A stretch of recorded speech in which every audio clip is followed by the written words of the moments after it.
Welcome in, everyone, to Hooligans United podcast. We're a group of guys who have an English Premier League fantasy group, and we like to talk about it. Today, joining me is Rife. Rife, you want to introduce yourself? Yeah, hi, I'm Rife. I support Manchester United, obviously, if you're looking at the screen right now, based on my background, jersey I'm wearing, and my name being Rife the Red. Um, yeah, I've gotten into soccer. I played it my entire life, played it in college, played a little bit of semi-pro, and nowadays my big soccer part of my life is fantasy football league with these guys and coaching a local club team and coaching in high school. So that's me. All right. And then also with us today is Matt.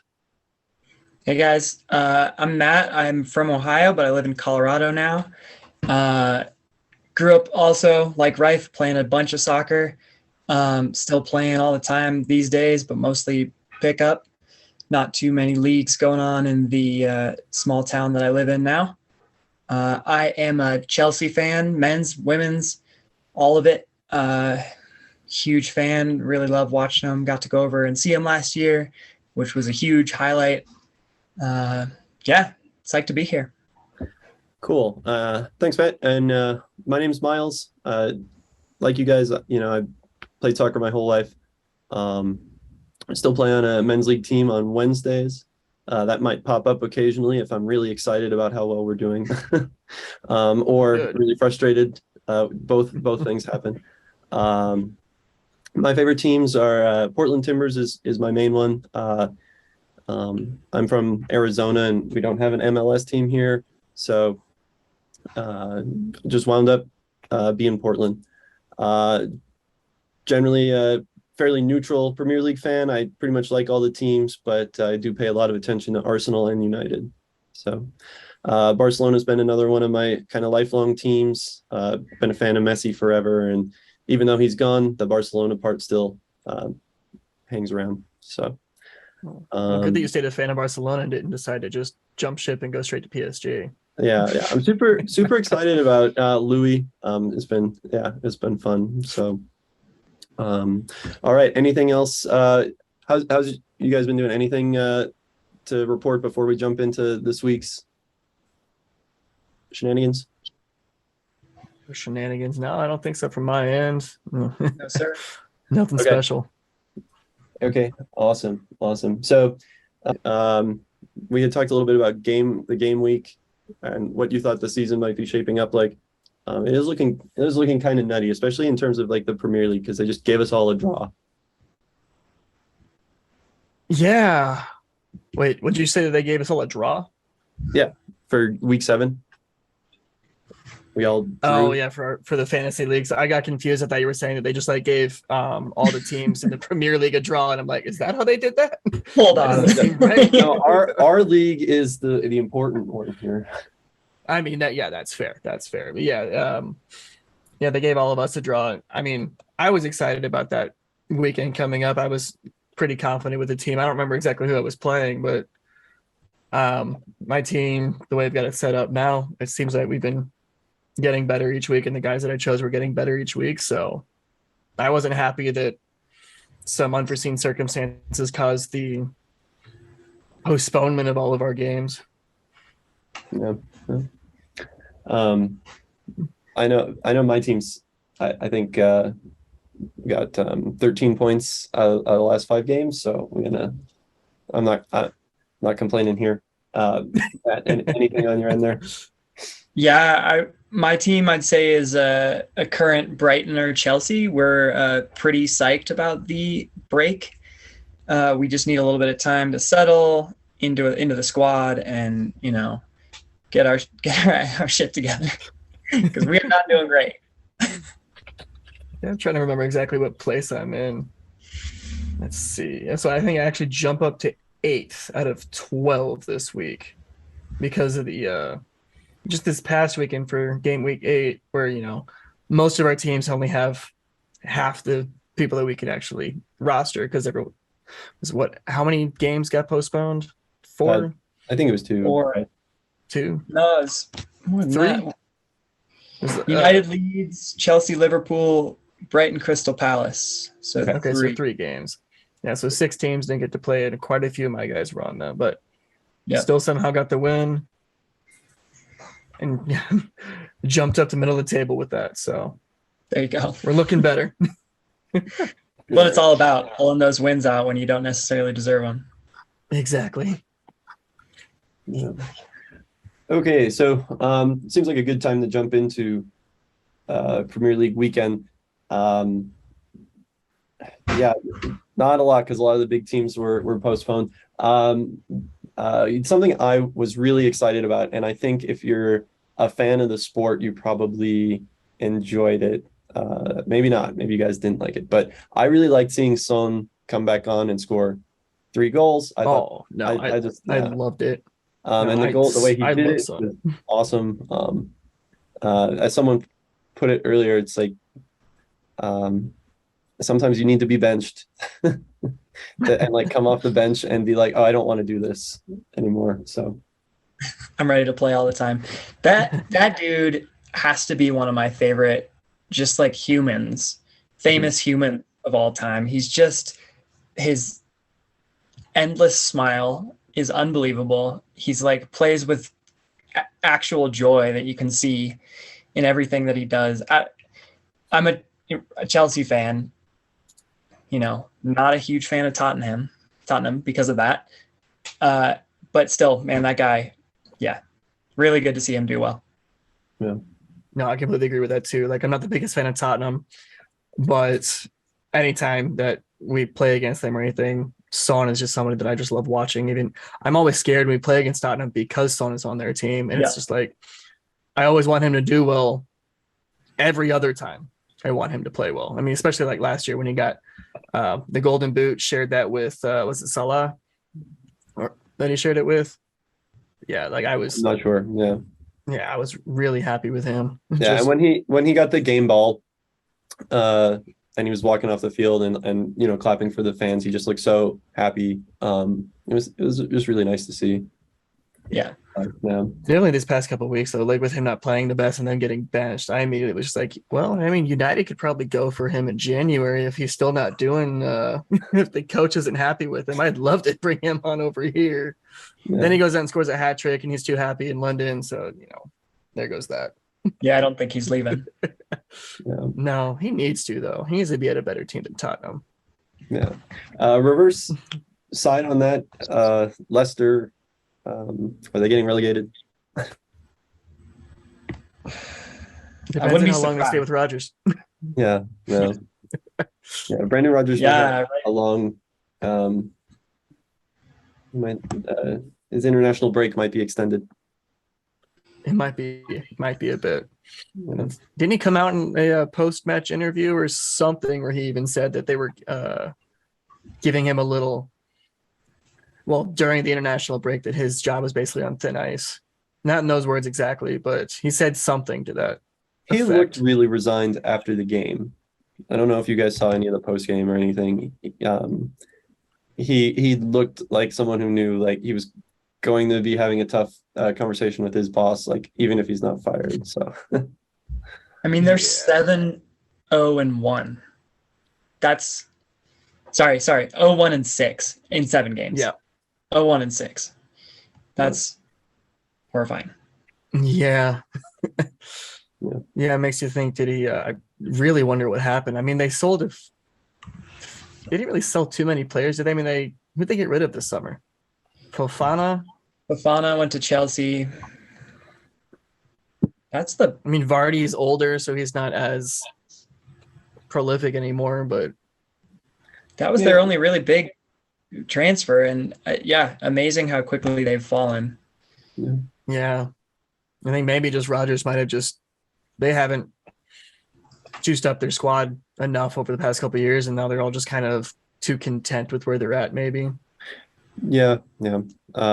Lost to the dressing room, as they say. I think. Did you lose the dressing room? Just playing uninspired. I think they'll come back, though. I feel like they have a strong enough squad that if they can, I don't know. I think they'll soon here step it up and turn things around, and at least, not finish well, but maybe 13th, 14th kind of thing. Yeah.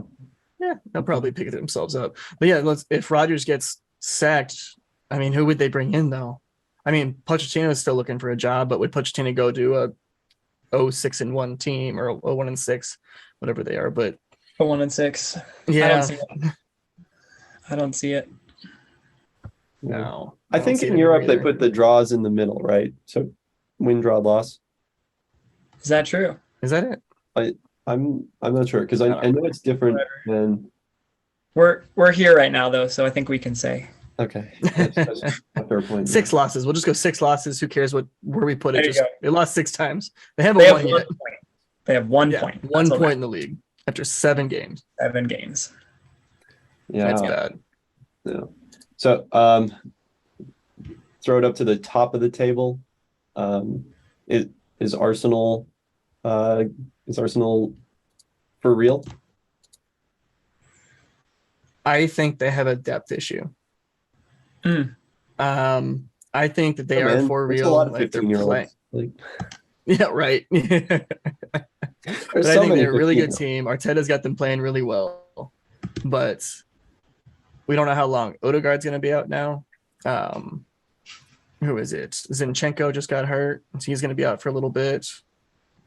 It's like just a couple guys on their team get hurt, and then they just won't be as deadly anymore. Saliba, White, or Gabriel in the back line get hurt. Who do they replace him with? That's going to be as productive. Right. So I just think they have a depth issue.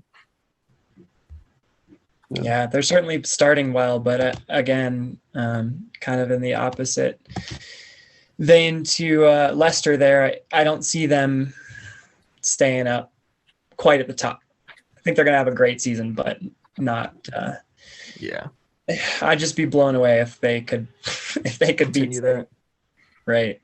Yeah, it's just especially with the schedule that they're going to have as soon as they get back from this international break, and the schedule everyone's going to have, especially with the delayed games. And without I just don't see them. Yeah, I just don't see it continuing. Yeah. Pretty fun story from Arsenal too, with 15-year-old Ethan Nwaneri, which was what I just referenced. I am going to preface this by saying I don't know if it's Nwaneri or the N is silent and it's Wannery, or maybe the W is silent and it's Nonnery. I haven't heard anyone say this name, so okay, I'm doing my best. Sure. Yeah. But so I guess what happened was I was playing pretty well for the youth team. Somebody else might know more about this than I do. Alex, was it you who were telling me about? No, this? that wasn't me in our chat. I think that might have been one of the other guys. Okay. Yeah. It might have been Corey actually. Yeah. Playing with the youth squad, and I feel like the 5 minutes with the team was kind of almost like a reward for just doing really well in training with the men's side, the youth. Yeah. So because what was it? He playing pretty well with the U21s, got pulled up to the first team, impressed in practice, and got pulled into the game. I just think about how small I was when I was 15 compared to 23, 25, 30-year-olds. Right? How on earth? That's so impressive to come in at that age, that level of, maturity or immaturity, and even, to even get 5 minutes, just how cool for him. Yeah. It's like I coach 15-year-olds right now. 14, 15, 16-year-olds are all right around that age. Like none of them are of the right size or speed or anything to even compete with me being 29 years old with a 1 foot because the other one's been sprained for 4 months. That's what I was going to say, was that I feel faster at 30 than I think I was at 15. Yeah. Yeah. Or just maybe we just think faster now, so or everything feels quicker. think slower so the world feels like it's moving faster by us. Maybe, yeah. But even like the fastest kids on the team that are like 15, 16 years old can't keep up with me. And I was really fast when I was 15, 16 years old. Like as a freshman, I was faster than most of our seniors. But now I'm still, I'm a lot slower than I was then, but still faster or quicker than all they are now. So I don't know how that works. Yeah. I imagine this is genetics because I'm looking at a picture here, and does the kid look like an adult? He does not look. Yeah, it does not look 15. Definitely one of those situations where it's like, probably be 18, 19. You know. Yeah. Pulls a bench warmers, walked up and said, "I am 15" with a $20 bill, and I would probably like paper. I would probably let him buy cigarettes, but not alcohol. He's in that. That's like, you know. Well, good thing he's in Europe. All he has to do is be able to be tall enough to see over the bar, right? Yeah. Well, he has school tomorrow, so. I think Corey was saying in the chat that they were chanting that in the stadium. So. Yeah, I think they did. Yep, you've got school in the morning. They were chanting it. That's good. So, so there's one more Premier League week before the international break, right? No, it starts on Monday. All the everyone's traveling on Monday, so tomorrow. Okay. So, should we run down? I don't really know a whole lot about the friendlies outside of the U.S. team. Are there any friendlies that you guys are paying attention to outside of those?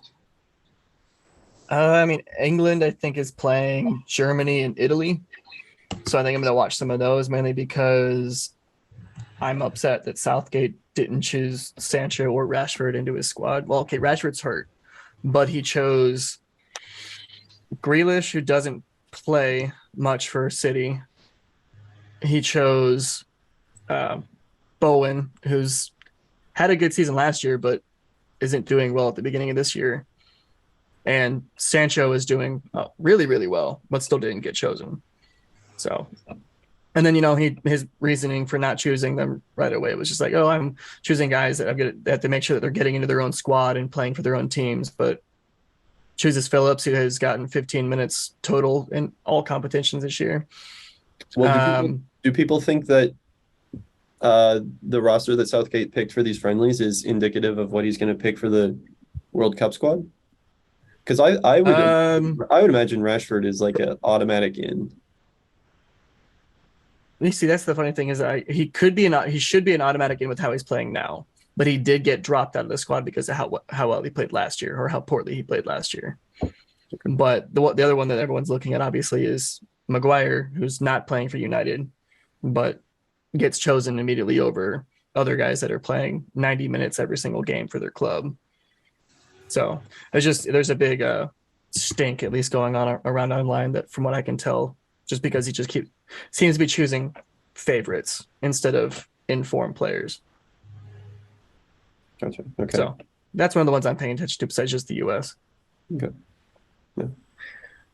Anything from you there, Matt, or should we move on to US, which is what I know? Yeah, nothing's really stood out for me. I think my brain's on the World Cup. So if I'm watching any of the ones that I'm watching, I'm just watching for specific players and kind of how they're doing. And okay.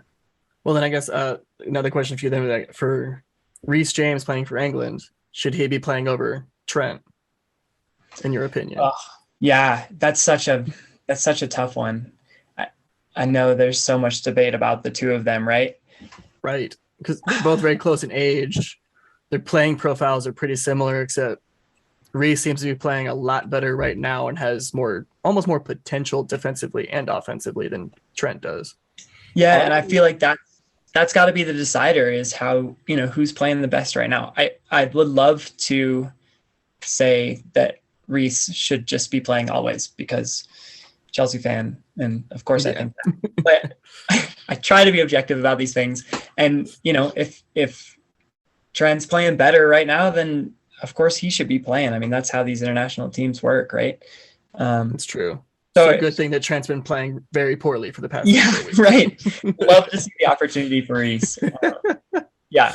So Would love to I'm see him definitely getting to the point with Liverpool where I want to see Trent play somewhere else.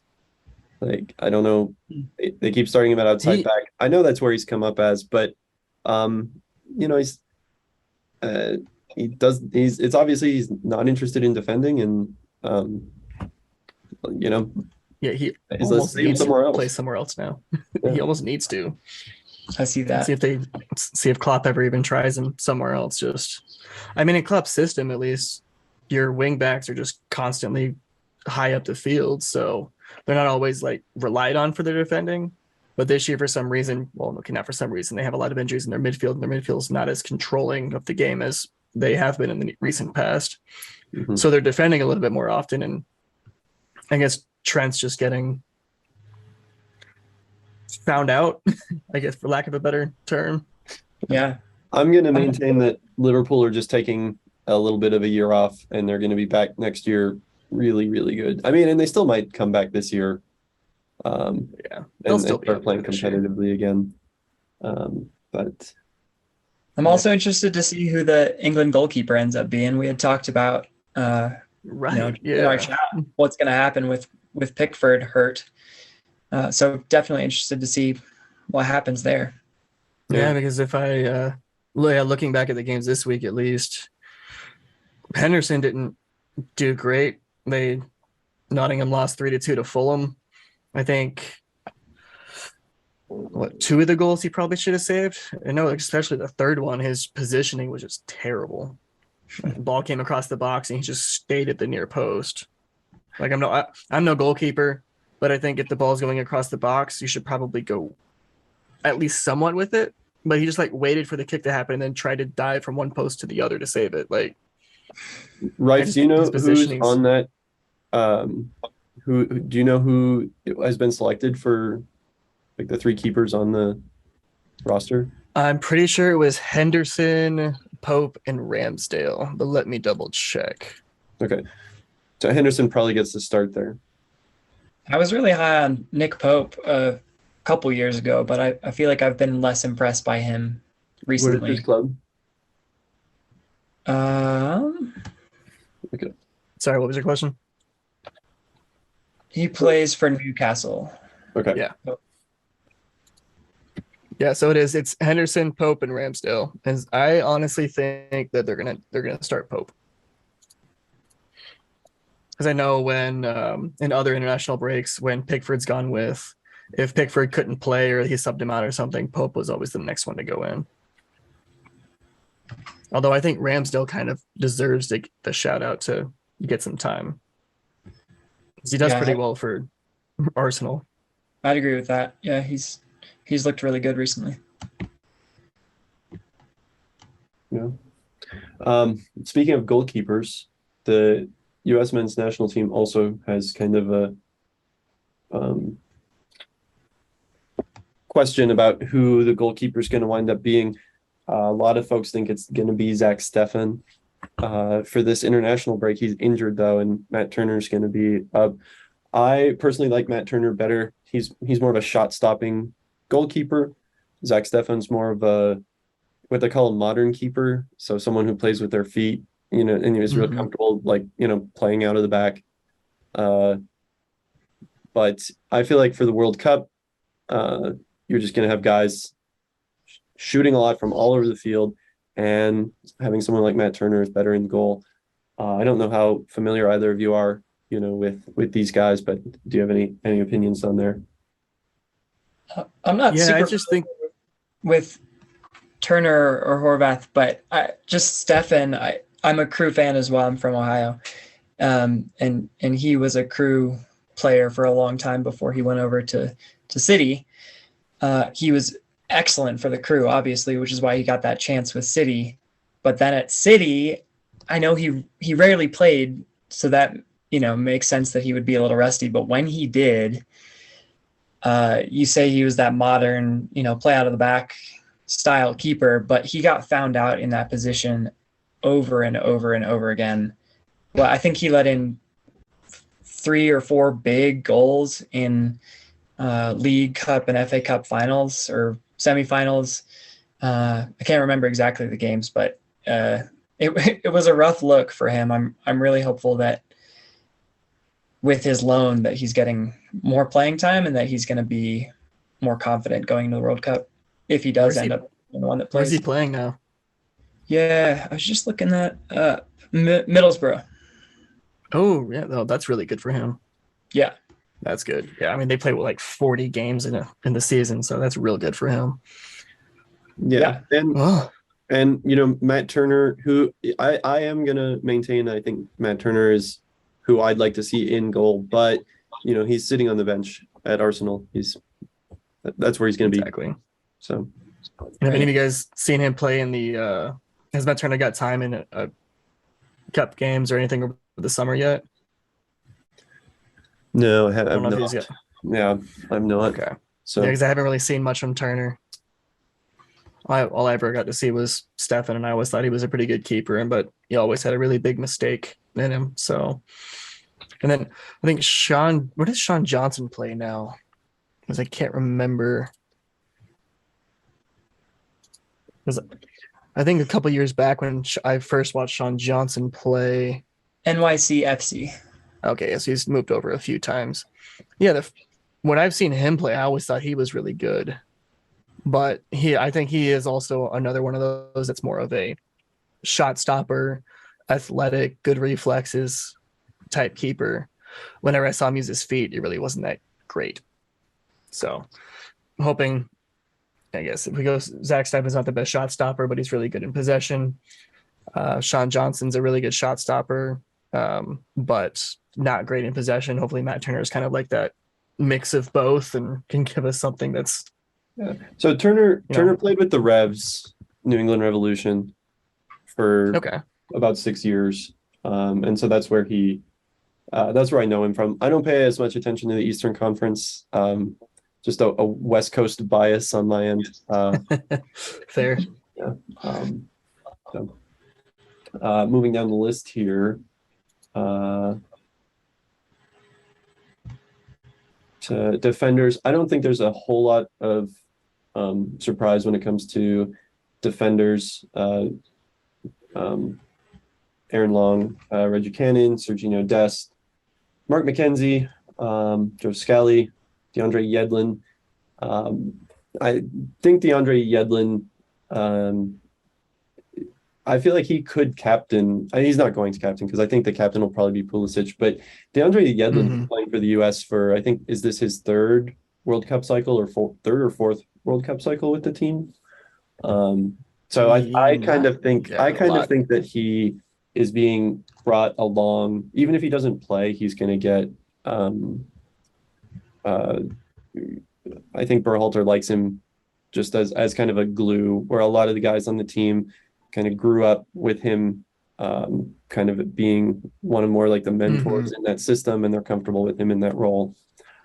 Yeah, I always try to have that leadership role in there since this Brooks kind of lost form and isn't being invited back anymore. And, we don't have the likes of Altidore and, who's the other guy? Bradley anymore. We haven't had them back for a couple of years now. So right. At least we'll have somebody there that's still kind of experienced. And it really seems like Berhalter's choosing youth, like he's choosing young guys. Yeah. For whatever reason. And I'm really happy with that. Yeah. I mean, maybe he's looking at it as in, hey, we have a chance of being pretty good in this World Cup, but the next World Cup is on home soil, and that's the one we want to be really good at. So get the youth all the experience that we can for this one, do as well as we can, and then in 4 years from now, we do even better. But does he get a chance if they don't do? Maybe he's thinking selflessly.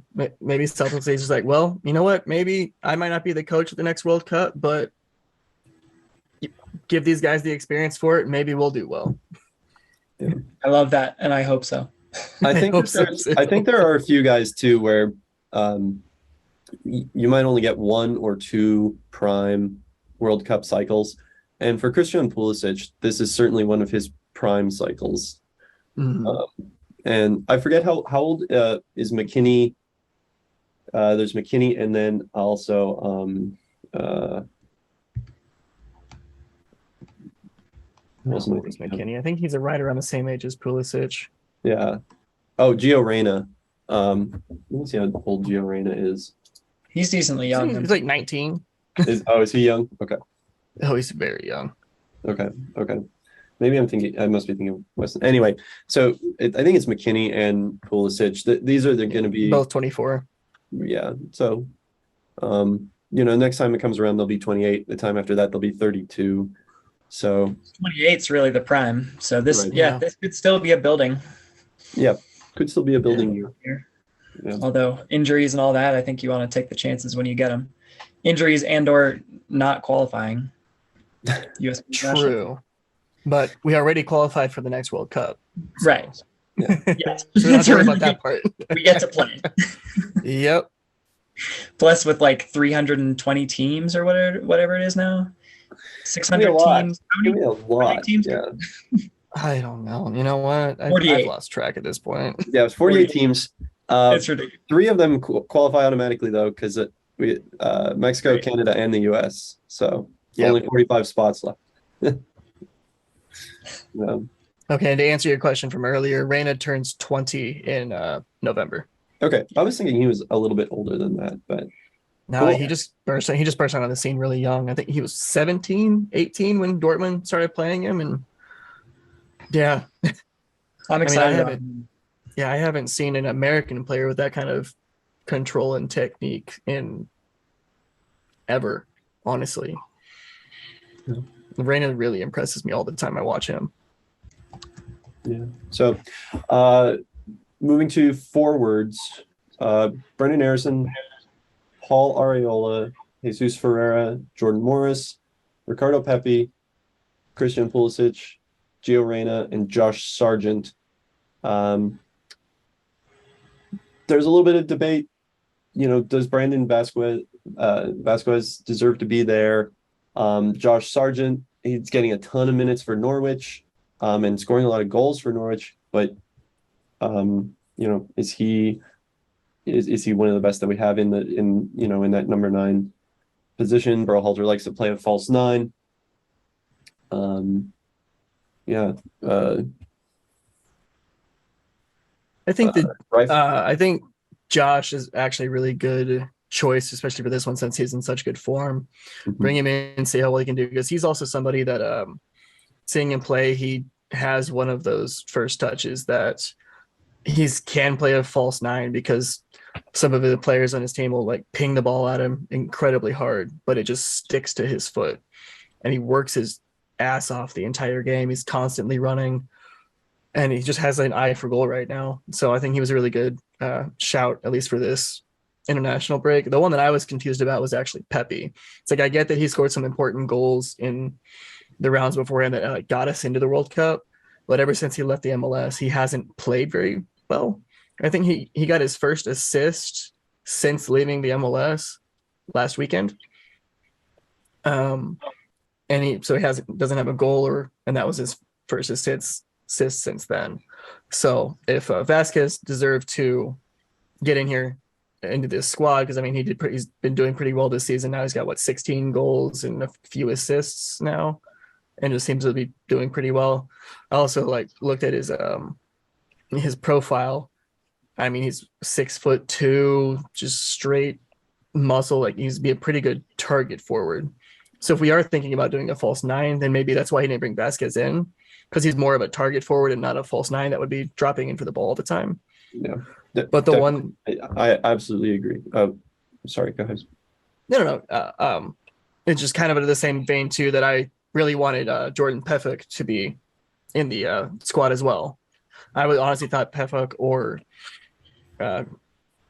Vasquez were going to be chosen for this, but Pepe got chosen instead, and it might be because for that reason of the false 9 instead of a target number 9. Yeah, it definitely seems like Berhalter's playing guys that he's comfortable with. He knows them, and he's going to keep doing that. We'll see how the team looks for the friendlies. Do you guys know what date what day those are on? No, but I can tell you in about 5 seconds. You didn't mention DK on that list, right? That's going No, this time. no, DK's not going. I really liked him last year. Would love to see him get a shot again at some point. I would too, but I think he's another one of those two that he's more of a Target. in the box target number 9, where he's just Sure. real athletic, strong guy that's going to get you goals. Yeah. But he also still had some work to do on his first touch.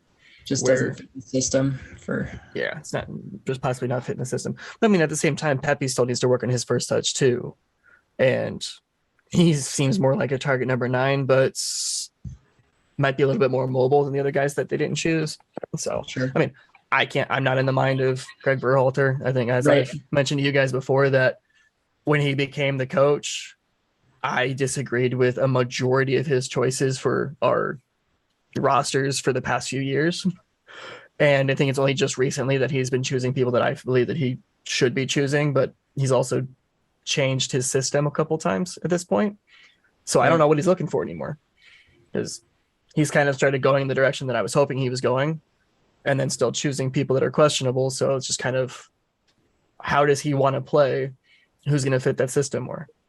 Which I like having that headache just as a fan watching it, because we have so many options that we can choose from, instead of every international cycle we have. It's like, okay, so Altidore is going to play up top. Bradley's going to be in the middle. We don't know who's going to play on defense because no one's been playing well for the past 4 years. Like, because that's how it feels like it's been as an American fan since we didn't make the last World Cup cycle. Right. And now we have so many options that everyone argues about who should be in it. It's better spot to be in. Yeah. I'll take it. Yeah, it's weird having goalkeeper debates, because for our whole lives, the goalkeeper's been kind of set. I think. Timmy Howard. Yeah. Yeah. Right. So we play Japan on Friday morning, the 23rd, Oh, man. and then we play Saudi Arabia on the 27th, the Tuesday. Okay. Oh, we'll really get to see our systems in play then. Right. He'll be able to test some stuff out. Because it's like, no offense to either one of those teams. Is Japan going to the World Cup this year? I don't know if either of them are. I don't believe Saudi Arabia is, but So it looks like Saudi Arabia is in Group C with Argentina, Mexico, and Poland, and Japan is in Group E with Spain, Costa Rica, and Germany. So they should at least decent warm up. We'll get to They learn can a little test bit that. about their teams too, which will be neat. So yeah, because I think most World Cups or big tournaments, I don't usually remember what the groups are, because it was that one group that's like, oh, that's the group of death. Like, there shouldn't be that many like good teams in it. Right. And this year it just seems like they're all almost evenly spread out. Like, there's not team really a that group of the death. team that I feel bad for is Canada. I think Canada got a rough group. With Belgium and Croatia in there. Mhm. Morocco's been decent too, but Yeah. probably not as good as those two. But Canada's also been playing really well. Yeah. Yeah, they really when we played against them, I was surprised how good they looked.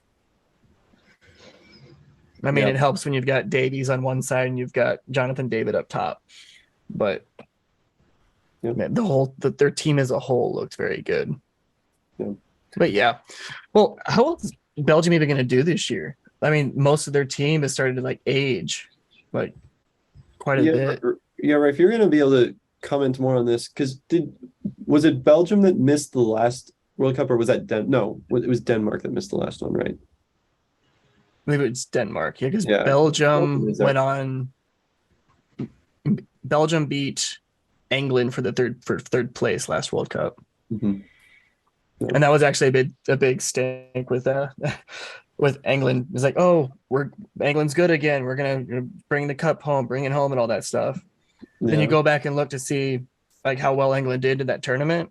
It's like, oh yeah, they went really far, but the first time that they played up against a team that was supposed to be like up to their caliber, they all of a sudden didn't look that great, and Belgium just tore them a new one. Yep. So that's how I remember them. Italy's the shock team, right? Missing this time and last time. Did they miss last time, or did they just Yeah. get knocked out early? No, I'm pretty sure they did not qualify for the last World Cup either. And this time they didn't qualify because they lost to North Macedonia. Yeah. Right. Yeah, that was nuts.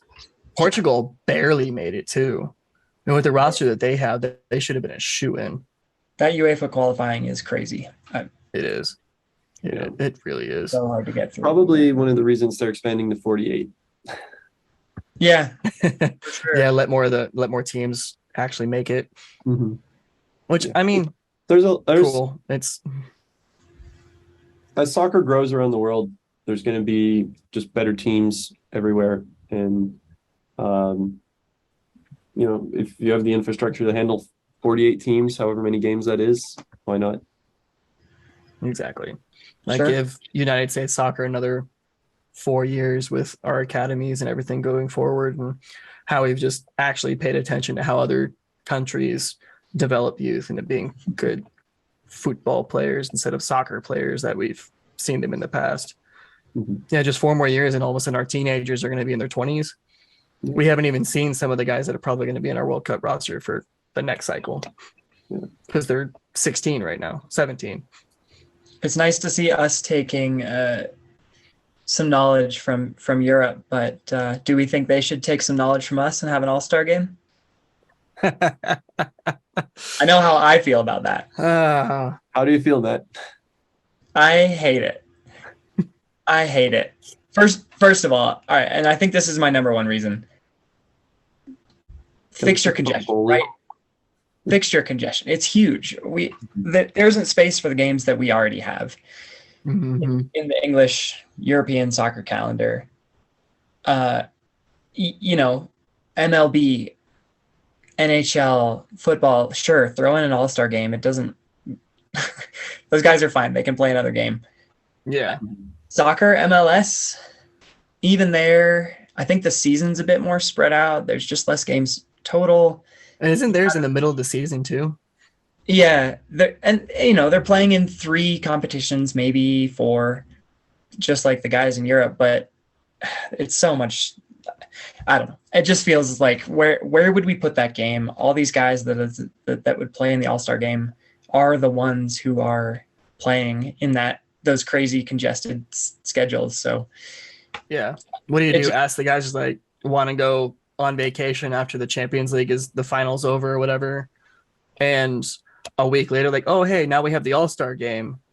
You guys gotta wait another week before you can go on your vacation. Right. Oh yeah, I know your preseason starts in a week after this now, so you really only have a week off instead of 2 weeks off. The thing that I feel like would end up happening as well is just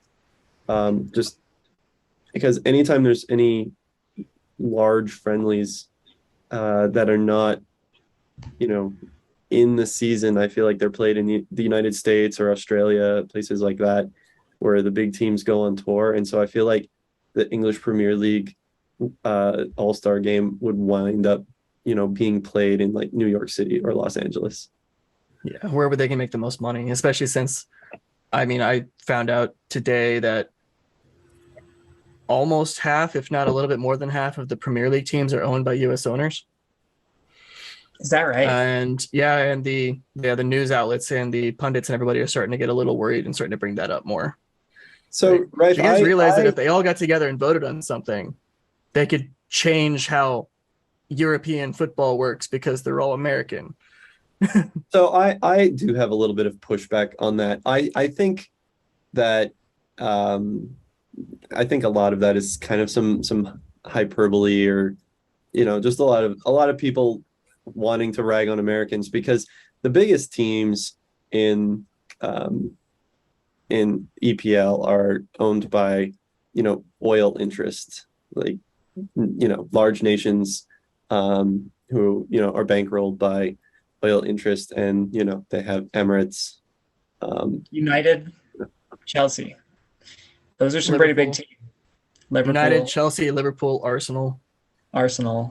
Those are some pretty big teams. All American owners. But you got Man City, and then you've got that's one. You have Newcastle. Newcastle, coming up. arguably not big yet. Not yet. Arguably not big yet, but and then if you take Europe as a whole continent, you've got PSG, who is owned by I forget which one, but that's where they're Yeah. But what do all these big teams that have different owners also have in common that they've already tried to do about a year ago? Right. Change But the fabric. so I'm just saying, I don't necessarily think the threat is just, oh, there's American owners coming in and doing stuff. I think, when you have a system where there's foreign investment in, your league, you can't have it both ways. You can't say like you want to do the hoity-toity English football, but have your English football owned by Americans and people from the Middle East. Like, Counterpoint to that, I think it's inarguable that American sports specifically and Americans in general have a pretty unique way of doing things. Right? Our sports landscape is different from anywhere else in the world. And absolutely. If the Premier League itself happened to be in a situation, or already is in a situation, where the majority of the owners are American and start, I think a lot of things in the Premier League are voted on by the chairman of the boards. And whatever comes out of that is what happens, right? So there could be some pretty massive changes. I think it's a reasonable thing to be worried about. Yeah. I mean, just looking at last year, right, with the Super League, or 2 years ago now. When was that? Recently. Right. I think it was last. I think it was about a year ago. May. Yeah, about a year, a little over a year ago. I've tried to purge it, but I mean, same. The idea of not having promotion relegation in European football is awful. I mean, that it's like the one reason that I don't like US sports. Mm-hmm. It's just not that's true interesting without that, right? What did you think of Boley's suggestion about the bottom four teams have a tournament to not get relegated? Oh, so the top. It's such a dark idea. Sorry. Like the bottom two go down and the four below that, or the four above that, have like a playoff style. No, like so I think what he was suggesting was the bottom four. So 17 would play 20 and 18 would play 19. If you win that game, or if you lose that game, you're for sure out. And then the winners will play, and then the loser of that one also is out. So kind of like the final tournament to see who gets promoted in the championship. Yeah, because they allow that, like, the playoffs or whatever for one team to get promoted. Right. I don't hate it as much as I hate the All-Star game. Yeah, it's like, see, that idea is like, it gives them all a chance to stay up by having a one-off game success. But at the same time, it sucks to be that team in 17th place that just like you worked your ass off the last couple games, and hey, we got out of our relegation, relegation zone. We're not getting relegated. We can celebrate. Oh, now we got to do a tournament, and we still might get relegated by the last place team because they got a lucky goal. And it's like, yeah, how would you feel about being in 17th place, but being like 20 points ahead of the 18th place team, and then them parking the bus and knocking you out because they counterattacked on you and scored one goal? Yeah, 20 points above the 20th place team, right? And somehow they beat you and you go down automatically. I'm not anti-change generally, right? But I do think there is plenty of excitement the way it is. Yeah, right. I agree. Yeah, in general, I think we're all agreed on here. Also, it's really difficult to split the Premier League north-south. Actually, it's really not too bad. It's really just London and everyone else. Yeah, and it's kind of funny because in other countries you can suggest a north-south All-Star game. You cannot suggest that in the US. Right. No. Yeah, we did that once. We play East-West. We play East-West here. So That's true. okay, Matt, I saw WSL got started this weekend. So do you want to give us an update on what's been happening over there? Yeah, for sure. So I think one of the first things is that I think it's a huge bummer that they didn't get to start last weekend with the Queen's death. I know at least Chelsea did, and I think several of the other teams as well had their first like debut match scheduled for their men's stadium. So I know that Chelsea had sold something like 40,000 tickets to that first match already, and I know other teams were doing similar kinds of things. So that's a huge loss for those teams, that that exposure, being able to capitalize on the win of the women's Euros. Yeah, huge bummer that they didn't get to do that. But we did get to start this weekend. Some crazy matches. Arsenal played on Friday, the first match of the season, and they absolutely crushed Brighton 4-0. So they started off strong. The two other high finishers last season, so Arsenal finished second last season. City finished third. They lost their match this weekend today to Aston Villa 4-3. That was a crazy back and forth match where, forgive me if I get the order wrong, but I think Aston Villa went up 2-0. City brought it back, went up 3-2, and then Aston Villa scored two more to take the win there away from them. And then the other big news is that my Chelsea did not start out well. They lost 2-1 to newly promoted Liverpool in what turned out to be a 3-penalty match. So not ideal. Yeah, so I saw looking it up myself, I saw Aston Villa had lost all 4 of their previous matches against Manchester City, and it says that they did not score and had conceded 17 goals in those matches. So sounds like a pretty big turnaround. It was a huge shock for Villa to beat City. City's recently been one of the strongest teams in the WSL, and shocking to see them lose. And yeah, Liverpool is the one team that got promoted back into the WSL this season. So to see them beat the defending champions, Chelsea, was also another crazy shock. Cool. All right, thanks, Matt. So any final thoughts before we log off, Rife? I know, not for this week. I mean, I'm looking forward to seeing the U.S. men's national team play 2 games and see how their system's still developing under Berhalter, and hoping England continue to look stale and not play well. So I'm going to be excited to watch all that. Cool. Well, Timbers got a draw today.